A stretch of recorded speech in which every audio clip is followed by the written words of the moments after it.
영화가 사실은 가장 중요한 게 뭐냐, 영화라는 매체가 다른 매체랑 뭐가 다르냐라고 말을 한다면, 연극과 영화를 비교해 보시면 연극은 배우가 앞에서 연기를 할 때 그냥 연기를 하면 되지, 이것을 뭔가 어떤 기록하는 매체가 있어서 그걸 다시 영사해서 보여주지 않죠. 근데 영화는 그렇지 않잖아요. 앞에 아무도 없는데 있는 것처럼 하고 이렇게 해서 두 사람이 하는 걸 카메라로 찍어서 보여주는 거죠. 그런 의미에서 어떻게 보면 촬영이라는 것은 아주 나이브하게 소박하게 이야기를 한다면 결국 카메라를 어디에 세울 것인가, 카메라를 세운 상태에서 움직일 것인가, 움직이지 않을 것인가, 카메라를 찍으면 어디까지 몇 분 동안, 몇 초 동안 찍을 것인가, 이게 사실상 촬영의 전부라고 할 수 있습니다. 근데 우리는 이것을 인식하기가 어려워요. 왜냐하면 영화의 역사가 카메라로 찍는 거야 라는 걸 관객이 까맣게 잊어버리게 하는 방식으로 영화 언어가 발달했습니다. 왜냐하면 영화를 보는데 야, 저기 카메라 워킹 죽이네, 뭐 야, 저기서 카메라 저렇게 찍었구나 라고 하는 순간 지금 앞에 애절하게 펼쳐지는 그 이야기에 몰입할 수가 없어요. 그렇지만 반대로 해보시는 거죠. 한번 어떤 영화를 본인 스스로 한번 제대로 이렇게 하고 싶으면 카메라가 한번 있다고 상상을 해보세요. 그 찍었을 때 카메라가 어디 있는지, 어떻게 움직였는지, 어디서 커팅이 있었는지를 생각해 보면 영화가 완전히 다르게 보일 수 있다라는 이야기입니다. 자, 그런 면에서 예를 하나 들도록 하겠습니다. 자전거 탄 소년이라는 영화예요. 맨 마지막 장면을 보면 저 소년에 관한 얘기, 영화 제목이 자전거 탄 소년이니까. 근데 이 소년이 이쪽으로부터 어떤 일을 모든 일을 겪고 마지막 장면이니까 자전거를 탑니다.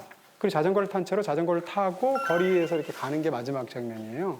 근데 어떻게 있냐면 카메라의 위치를 한번 생각해서 보시면 카메라가 여기 있습니다. 영화의 마지막 장면에서. 소년이 자전거를 탄다?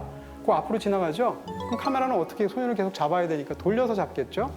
그리고 이제 자전거를 타고 가죠. 그러다 거리가 이렇게 틀어집니다. 그래서 퇴장을 하다가 카메라가 보이는 그 화면에서 화면 바깥으로 소년이 자전거를 타고 퇴장을 하죠. 그럼 화면에는 빈 거리가 나오면서 마지막에 베토벤 피아노 협주곡 황제가 쫙 흐르면서 영화가 끝나요. 근데 이 영화의 앞부분은 어떻게 찍었느냐, 세상에 오로지 이 소년밖에 없다라는 심정으로 찍었어요. 카메라를 계속 소년을 따라다니면서 바로 옆에서 과연 그에게 어떤 일이 벌어질까를 막 노심초사하는 방식으로 찍었는데, 이 모든 일이 다 끝나고 마지막 장면이 되면 카메라가 이전까지 촬영 방식으로 보면 앞으로 카메라가 자전거를 타고 지나갔을 때 따라가야 됩니다.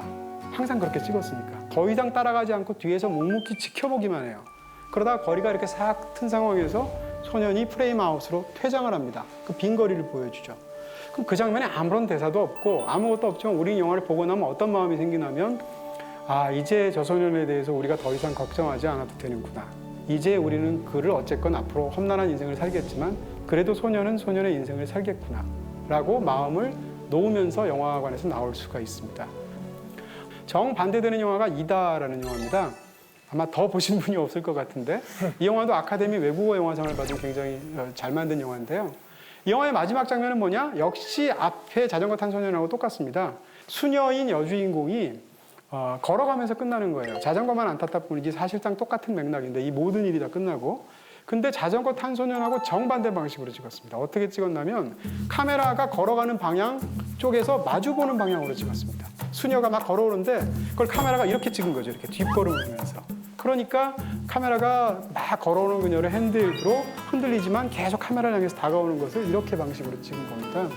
이 영화는 그 장면을 제외하고는 모든 장면을 정지된 카메라, 픽스드 카메라로 삼각대 위에 놓고 찍었습니다. 한 번도 흔들리지 않아요. 근데 마지막이 되면 처음으로 핸드헬드로 찍습니다. 흔들리게. 마지막 장면을 위해서 사실상 앞에는 전부 다 픽스드 카메라로 찍었다라고 말할 수도 있고요. 그 다음에 또 한 가지는 이 상황에서 만약에 수녀가 아까 자전거 탄 소년처럼 만약에 갔다고 하면 카메라가 찍었다는 것과 다가오는 방향을 그대로 이렇게 찍는 방향하고의 차이를 생각해 보시면 이 영화의 엔딩은 계속되고 있다는 느낌을 주게 됩니다. 아, 수녀의 삶은 끝난 게 아니구나. 우리는 영화가 끝났지만 그 이후로도 그녀의 삶이 굉장히 뭔가 이렇게 핫하게 시작되겠구나. 그래서 우리는 인물을 놓아줄 수 없고 인물이 나한테 다가오는 것을 보고 끝났기 때문에 계속 수녀에 대해서 생각할 수밖에 없어요. 지금 말한 것을 정반대로 두 영화를 찍었으면 의미가 완전히 달라졌을 것입니다. 그런 면에서 본다면 영화 속에서 사실상 카메라의 위치나 카메라가 어떻게 움직이느냐, 카메라가 얼마나 오래 찍느냐에 따라서 사실상 주제가 바뀌어버릴 수도 있다라고 말씀을 드릴 수가 있는 겁니다.